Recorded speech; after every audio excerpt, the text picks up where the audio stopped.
everybody. So before we talk about the big goal, I want to take us back. I've been covering... Wayback Machine, great. Right, it's great.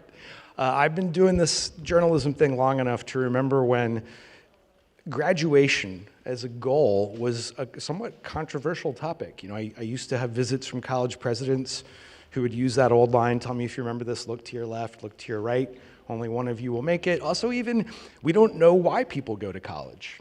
There are all sorts of reasons, but I think it's changed. I think that conversation has changed. Where do you see it now?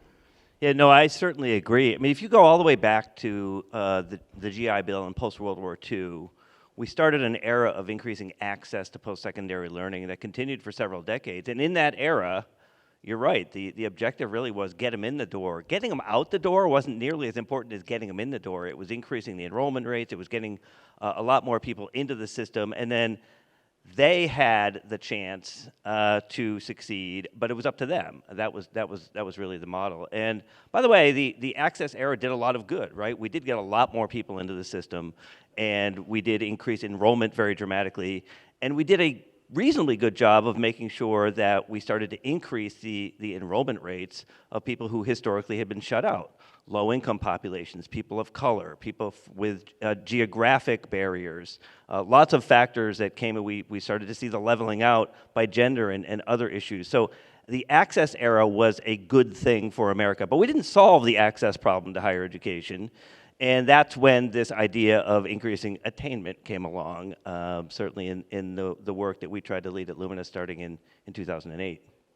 So, the access era, I think, got us to a certain threshold, but then we realized in the, mid-2000s that simply getting in the door wasn't enough, that people actually had to complete their credentials, and completion became sort of the objective of the system. Not that we had solved the access problem again, so it was access plus completion was really the objective of the attainment era. And one of the things I will say about the attainment era from 2008 to the present is that it is one of the least well understood large-scale social successes that we've seen in this country. Most people don't understand that between 2008 and 2023, we increased the attainment rate in the United States from 38% of Americans having a degree or other credential to 55%.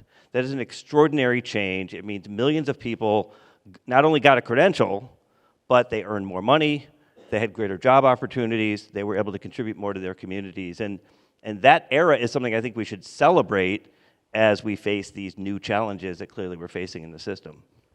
So we've got access, we've got completion, and truly, sincerely, congrats to Lumina and others who helped drive that change. But you've got a new goal.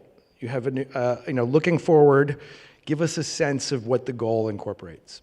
Yeah, I mean, it's important to recognize that the attainment movement was driven by a wide array of actors. Yes, Lumina and many other funders helped to sort of build the ecosystem and be catalysts for the change that was needed. But really what happened in terms of increasing attainment is that states stepped into the void. States began to work on setting goals, and states actually drove much of the large-scale change that was needed, working with colleges and universities, working with workforce training programs, working with national organizations and community-based organizations. This really was a movement, and the movement was driven by lots and lots of actors, which is why, in the moment that we're in, it's very important to understand that platform for what needs to come next, because what we're facing now is an era that I couldn't have envisioned. I pitched the idea of this goal, this 60% of Americans having a degree or other credential by 2025, when I interviewed for the job at Lumina Foundation. I pitched it to the board in 2007 and said, here's what I think we can do. And they were like, oh, sure, that sounds great. And that's what we set out to do, is to help build this ecosystem. But what we didn't have then was people saying, oh, costs are so expensive, I probably can't go. We didn't have people saying then, oh, I'm not sure that degrees matter. We didn't have people saying then, I'm not sure why I should do this. It's not clear to me what the relevance is. So we face lots and lots of headwinds, which is why, and this came up two discussions ago, which is why this era of value, I think, is so important, because we think that the era now that we are entering is, again, we didn't solve the access problem, but we got better. We didn't solve the attainment problem, but we got better. But now we need to deliver on credentials of value. And our new goal for the country is that by 2040, we want to see 75% of the US labor force with a degree or credential of value that leads to economic prosperity. and there's a lot to sort of unpack in that. It's 21 words. It took us 2 years to think through. There's a lot that goes into that, and lots of new ecosystem building on what had been accomplished in the past that I think is really important. But clearly, the core of this is these credentials of value and ensuring that all post-secondary providers, whoever they are, can actually deliver on the value that Americans expect, that employers expect, and that the country really needs in order to meet its talent needs. You know, I'm glad you brought up the states as laboratories of this work. I think, you know, if there's one state that I think we're all watching very closely for how to determine credentials of value, it's Texas. Really interesting funding formula in place. How do you see, like, where are we in the process of, like, I know you've got to have good data to determine credentials of value. There's a lot that goes into it. Just give us a sense of what you think kind of best practices will be as states work on that. Yeah, one of the things that we learned in building the original goal is that you've got to build the bicycle as you're riding it, right? So when we actually first set out in 2008 to help catalyze the country towards the 60% attainment goal, the only thing we could count in 2008 was degrees. We couldn't count certificates, we couldn't count certifications, so we couldn't count these non-degree credentials, which we now understand are extremely important in the post-secondary learning ecosystem, and particularly for adults. We often talk about education and the reform of the education system through this lens of traditional age learners, but in fact, we know more than 2 out of every 5 people enrolled in American higher education today is an adult over the age of 25. They're working, they are parents, they have lots and lots of responsibilities that are extremely important that I think somehow, particularly our policymakers, haven't fully wrapped their heads around. They think that they're all in community colleges, or they think that it's a sort of separate system that serves them. No, they're the lifeblood of many of the post-secondary institutions in this country. States, I think, though, have a challenge when it comes to helping to deliver on these credentials of value, because they have some significant measurement problems in understanding what value really means. What we are doing, and sort of building the bicycle as we ride it, is saying that the initial threshold of determining value is wages. It is a necessary but not sufficient threshold. And the percentage that we are using is built on some of the work that we've seen in Texas and some other place, which is a 15% premium above those with a high school credential. That may not sound like much, but a 15% premium actually over time adds up to a great deal in terms of overall income and therefore capacity to be successful in work and in life. But when you apply that 15% premium, you take the attainment rate, as I described it before, from 55% to 44%. So that in and of itself, so that means the sort of reset baseline is that we've got to get from 44% of credentials of value to 75% by 2040. And I think states, again, will be really critical in this. But to be clear, I think that wages is not enough, that we've actually got to think about lots and lots of other measures that lead to economic prosperity, both in the traditional sense, meaning wealth and other things, but also in terms of community impact and the broader ways in which we expect Americans not only to get a good job, but to have a good life. And having a good life means not only for themselves, but contributing to their community, contributing to the country. And this idea of credentials of value, I think, is really sort of the new watchword, the new way in which we should be thinking about what the post-secondary learning system does.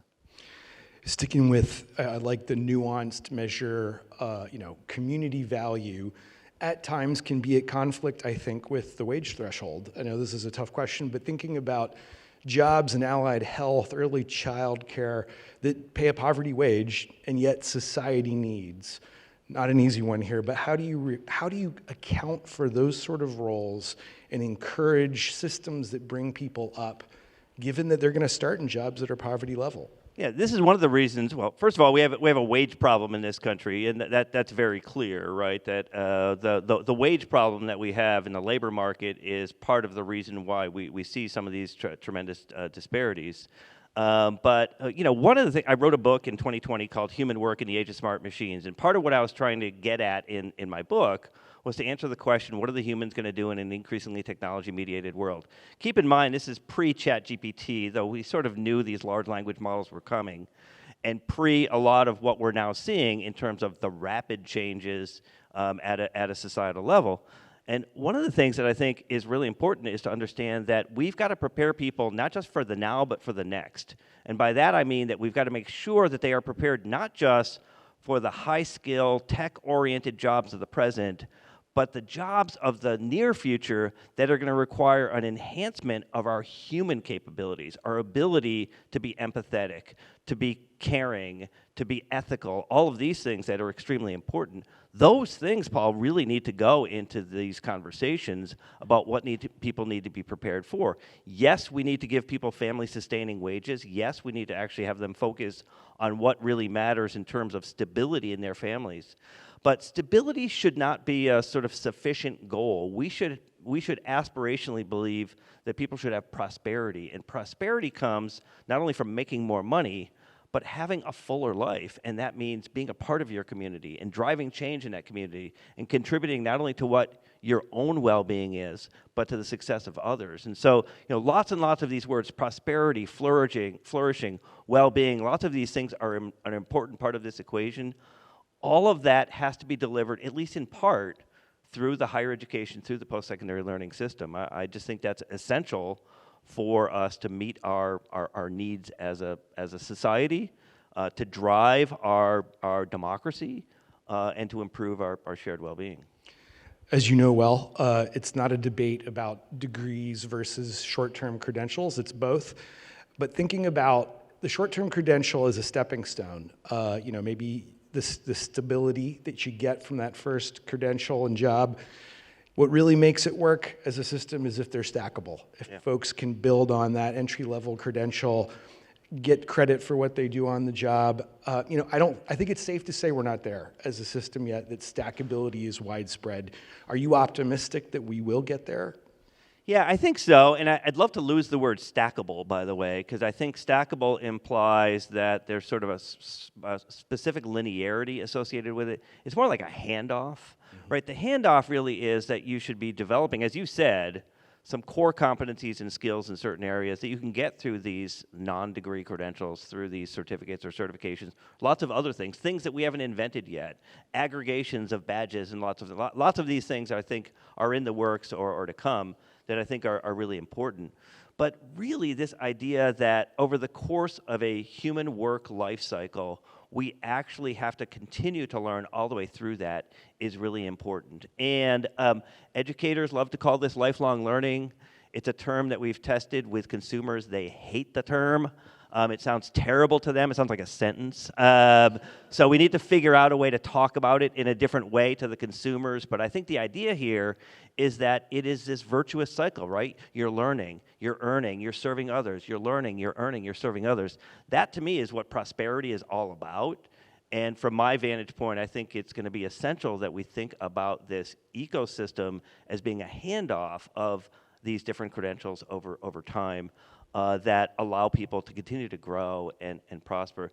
And I will say one thing about the shorter term credentials, because I think there's been a lot of focus in recent years as an either or, and I think that is bad. I think it is bad not only for consumers, but I think it is bad for the labor market. I think we actually need people who can enter the labor market and earn those family sustaining wages, but we know the nature of work is changing so rapidly that you could envision an environment where people would have to just keep doing these shorter term credentials over and over and over again. And I don't think that would be very satisfying for anyone. I think they've got to sort of get to these higher levels that both advance their sort of specific, what I would call technical skills or job-oriented skills, but also build their longer term generalizable skills that allow them to move up the ladder. And I've written a lot about this recently, about lots and lots of people who have these like liberal arts degrees, another term that's been sort of out of fashion now, these liberal arts degrees that go into technical fields and they advance very quickly. Why? Because they work well in teams, because they can communicate well with other people. They've got lots of these talents that they've developed previously, then they match it with the more technically oriented skills, and it gives them this tremendous ability to actually advance much more rapidly. Jamie, we'll have to end it there. Thanks so much. You covered a lot of ground in a very brief amount of time. Please give it up for Jamie Merisotis.